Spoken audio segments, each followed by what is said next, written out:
Jeff Rose has been the owner. He's the founder of Natural Zing. They've been in business for 19 years. And today I wanted to interview Jeff. First of all, it's Jeff's birthday, so happy birthday, Jeff. Thank you. And Hello. and so I wanted to interview Jeff because we're talking today about the stresses of entrepreneurship. And okay, so Jeff, why don't you tell us what are some of the sources of stress? What can you share with other entrepreneurs, especially those that are just getting started? What are some of the sources of stress that you've run into over the years? Well, dealing with staff is probably one of the biggest stresses. And I think for anyone that's had a job, um, there was always some office politics when I was in the corporate world. I'm sure you've experienced stuff like that. But let's just focus on the solopreneur or an entrepreneur that's by themselves. I mean, you may work with some contractors. People's going to be the number one stress, but I think everyone has stress, not just entrepreneurs. It can come through conflict, frustration, delays, missed expectations. Loneliness is a big one.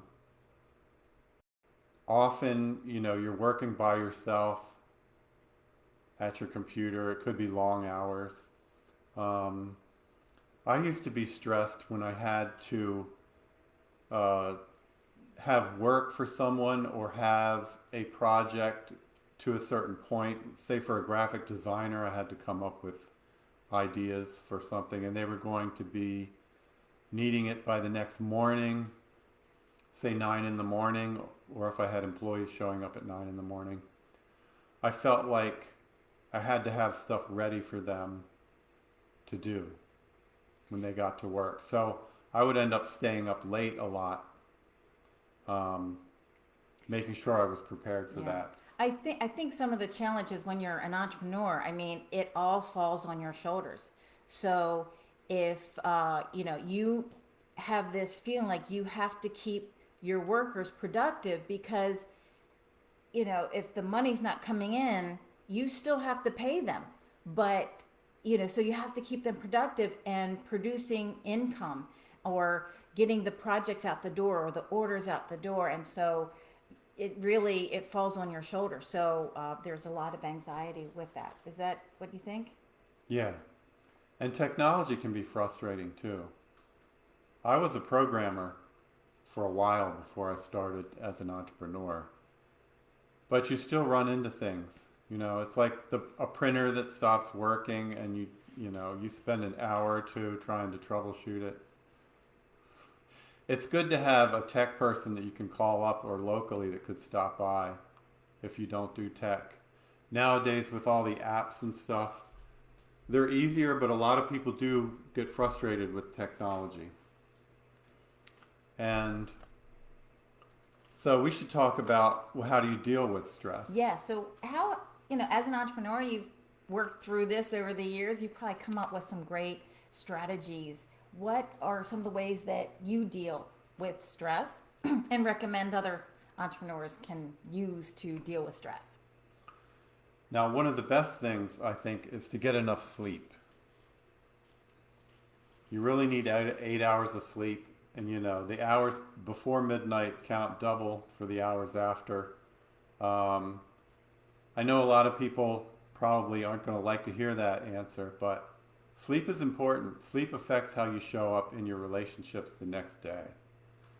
Um, a lot of times, if you don't get enough sleep, you might be short with somebody at work or a vendor or something on the phone or just a situation that arises during the day and it might stress you out. Even if it's not related to work, something could um, come up with, if you're ordering food at Chipotle or something and then you're all of a sudden, it gets you angry for the rest of the day and it affects your work for the rest of the day.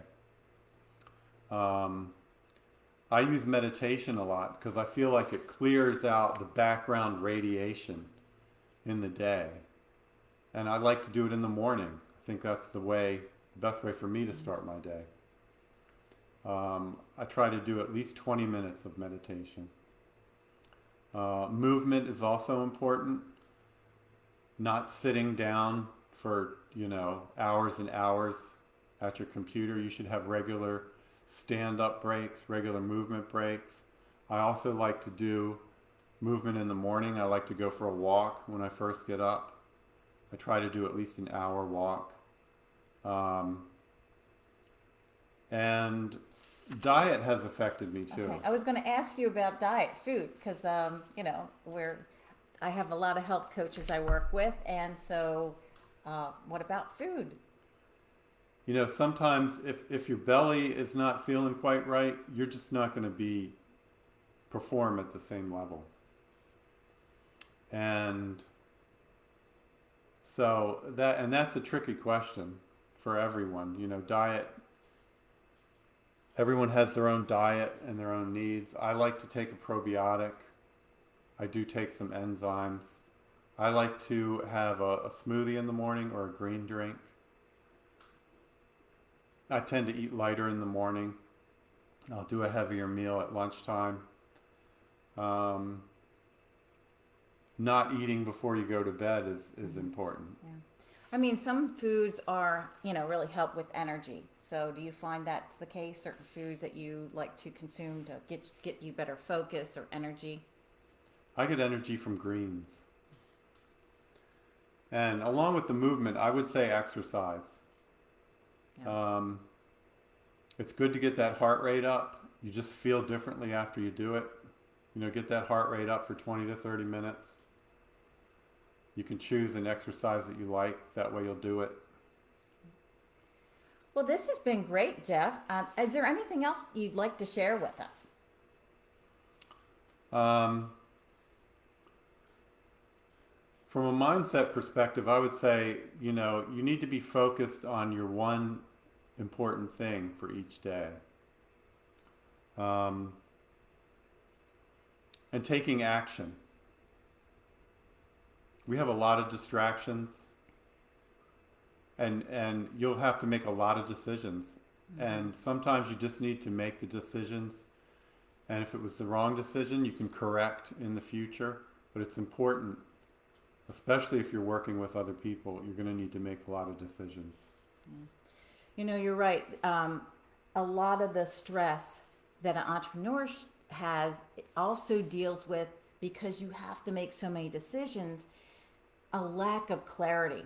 And so when you're not clear on your goals and what you need to do, then you delay and procrastinate in making decisions because you're not sure what the right one is. But if you have your clear goals, then you're more likely to make a better decision and be able to take action on that decision. Also, breaking things down into steps. I tell my clients that, focus on 3 things you want to do this week. Be clear on that and make sure you can get those done. And even if you don't, maybe you've learned something from that. Maybe you've gained a lot of experience from, the 1 or 2 things that you were able to work on. Another thing with dealing with stress is community. And I know I have found with working with other entrepreneurs that you had mentioned being an entrepreneur can be really lonely. And working with other entrepreneurs, it gives you this support system in place that you're not alone. And so that is a great way of dealing with stress, making sure you're connected with other people and you can boost each other up and help each other along. Now, decision making is kind of a learned process because as you grow and you add people, it seems like you're making a lot more decisions. And you also need to nurture the people coming on to make decisions. But it's hard to let go sometimes. It is hard. It's hard to delegate, but it's something we all must learn to do. And you can end up with 10 employees and still trying to make all the decisions and do all the work. It's hard to learn to delegate, but that can be necessary as you grow. Yeah. I can imagine managing 10 employees. If you're trying to make all the decisions, you can get to a burnout stage. Yeah. So learning to delegate is a key way of dealing with stress.